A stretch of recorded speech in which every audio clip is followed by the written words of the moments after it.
You're on the schedule. You're ready to have foam insulation installed in either your home or your pole barn or whatever your project is. But Mother Nature had something else in mind, and it's snowing. And it's cold and blustery. Does that mean that you're going to have to reschedule? Maybe not.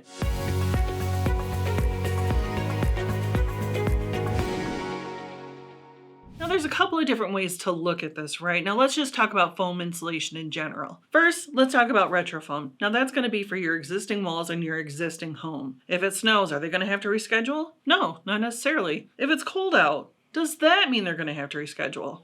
No. The only way, usually, that they would have to reschedule due to weather when it comes to RetroFoam specifically is going to be if there's like a state of emergency or blizzard, something like that, where it's not safe for the crews to be out. This will vary depending on the contractor, but that is the general rule. Now let's talk about open cell spray foam. With open cell, it can be used in either your existing home in the attic or the crawl space, or it can be used in a metal building like a pole barn or a commercial structure. Open cell, you don't have to worry about the temperature constraints as much because open cell has such a high expansion rate that you're not worried about losing any yield. That is specific to why, when the temperatures drop, you don't have to cancel or reschedule if you're getting open cell spray foam. Next up, let's talk about closed cell. Now, when it comes to closed cell spray foam, that is the caveat. That is when you're probably going to have to reschedule. Now, we have a whole great episode with my professor that really goes into detail about why they have to, what happens, and I'm just going to give you a very brief overview of it. If you want to check that out, I'll have it linked below.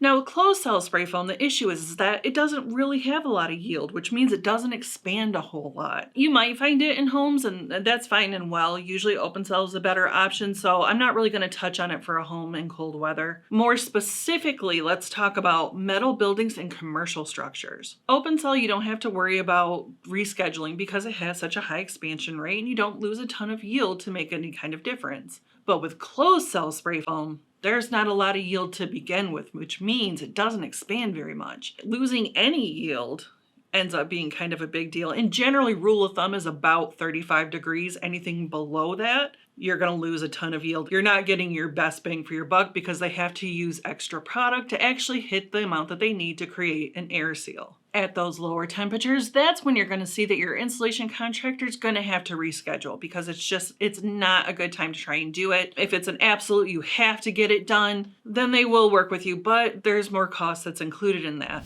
When it's snowing and it's cold and it's blustery, is your insulation contractor going to have to reschedule? Well, if you're getting RetroFoam or open cell spray foam, no, they won't.